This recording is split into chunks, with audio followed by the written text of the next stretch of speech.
Okay, superannuation. There's been lots of changes here. It can be a complex place to look at anyway, but there's been some change, all beneficial, but they do transfer over time, and it does really matter where you are in your working life and your life stage as well. Tony, did you want to go over a couple of the key points we should be looking at here? Yeah, so in relation to superannuation, there are a few changes, and some of these changes were as part of the last budget. So you will see that these actually come through on the 1st of July this year. So different things for different people to be aware of. Transfer balance cap. So if you've got over firstly, it was 1.6 million. That's increased to 1.7 million as of the 1st of July this year. Concessional contributions cap has increased, will increase from the 1st of July from 25 to $27,500. That's inclusive of what your employer puts into superannuation for yourself as well. The non-concessional contributions cap has increased from $100,000 to $110,000, and for 3 years that's then projected out for the $330,000. And then you've got some other numbers there for the low rate cap in terms of what you can take out, $225,000, 1.6 for the untaxed plan cap. An important note, especially for retirees in pension phase, from the 1st of July this year, the account-based pension payments will return to their default payment levels. So if you're over the age of 65 and between 65 and 70, you had an account-based pension, you had $100,000 in, let's say, in pension phase, you could reduce the amount that you take out by 50%, so from 5% to 2.5%. That 2.5% will go back to 5%. So that's something to be aware of. The superannuation guarantee will go to 10% as of the 1st of July, and maximum super contribution base $58,000 per quarter. And the government co-contribution, if you put in $500, you'll get $1,000 if you are under $41,000, and that tapers out when you get to $56,000. Yeah, thanks, Tony. Can I ask Tony a question while we're on this slide? Yep. Without notice, they're all without notice. The second line is concessional contributions cap. The word concessional for Joe Blow, not in the industry, means tax deductible. Tony, it's currently today 25,000, but there's also a carry forward. If last year, and I know this wasn't part of the budget, but I thought I'd mention it because it's what I call a piece of gold. It was announced previously, but it's important. If last year you only contributed 20,000, you carried forward the 5 and you can contribute that extra 5 this year before June 30. Is that correct? That is correct. And the other little bit of gold there is to seek advice, quite simply because you may say, well, okay, if my income is going to increase further next year, whether I don't do that 5 now and I'll have that extra amount to be able to put in for next year. So it does become important to actually pick and choose your timing of when you do use the carry forward rules.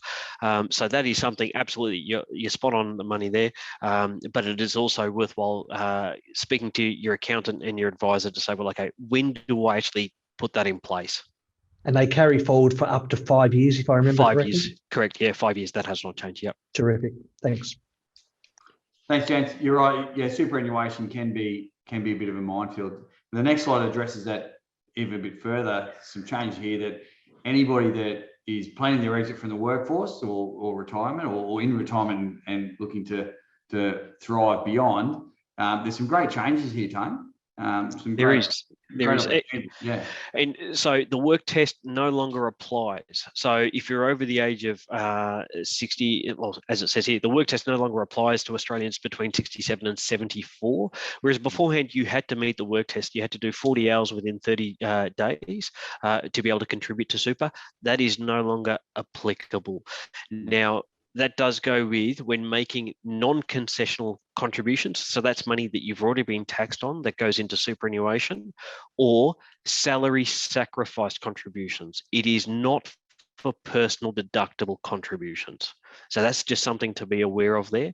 So, Tony, there's quite, sorry to interrupt you, mate. Quite a bit of technicality there. Just to break it down, who would really be very interested in this at the moment? How would you describe the people sitting at home that are looking for this at the moment? Is it self-employed? Is it PAYG? Is it people at 50s? You know, how would you start to say, you know, because there was a lot of movement through that statement, and they're all very relevant. But who's it really going to be saying you should be sitting up, listening, and seeking advice? Look, this impacts. Certainly, if you're in that age bracket, that's one. There's another one, which is the next point in terms of if you, in terms of downsize of contribution, but that's been extended as well. But this would impact anyone that is that has money, cash available to contribute to superannuation. So that's after tax money. Yeah. And you sit between those ages 67 and 74. And secondly, that this will be in relation to anyone that's still working or in the workforce that wants to contribute. Now, please note that this is as of the 1st of July 2022, so it doesn't come in as of the next month. So it is from the 1st July 2022. Yeah, perfect. Okay. Downsize of contributions. This is another change for people looking for a tree change, sea change, add more to their superannuation. It's been around for a few years, but it's been moved down to 60 now, which is also great. I've got a number of clients that have used this, and certainly it is worthwhile. And currently, and Roy will certainly be able to talk about house prices, especially in Victoria. I can talk about house prices here in Queensland that have gone through the roof. But if you are looking to make that change and downsize, then you can contribute up to $300,000 per person when you sell your family home and contribute that to superannuation.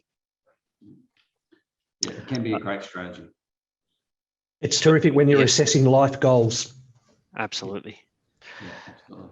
And on that final point there, income threshold for super guarantee, the minimum has been removed. So the current minimum income that you have to earn before anyone makes a contribution to super for you is $450 per month. They have removed that minimum. The government is expecting an additional 300,000 individuals to now receive SG contributions. Now, one of the reasons why they did this was the fact that 2/3 of the workers out there in that bracket are females. So this was a push to say, well, okay, let's try and equalize that superannuation balance for females. How can we do that? Let's remove the minimum cap of $450 and so on. So they've done that, and that will assist young workers, especially people that are full-time university students with this out there working and earning that extra dollars. Yeah, absolutely. It's a good start to closing the gap, which we all have to do more for. So well done. Thanks, Tone. The final one for superannuation is relaxing some residency requirements. Tongue twister there for the start of the day. This is more for those for self-managed super fund. There's some, there's not a large amount of our client base this really applies to, but it's certainly something to be very aware of, Tone.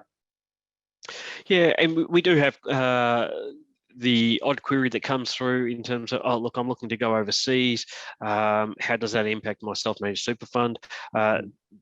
The years have changed from 2 to 5.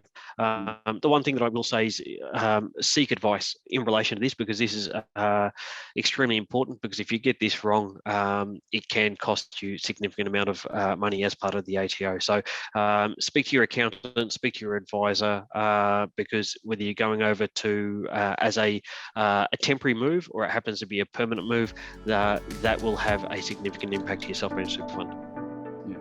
So I think we'll agree the last 3 slides show that the government really wants us to start to save for our own retirement, which is, I think we all agree that's a good thing. So removing some of the paperwork or red tape for that's great.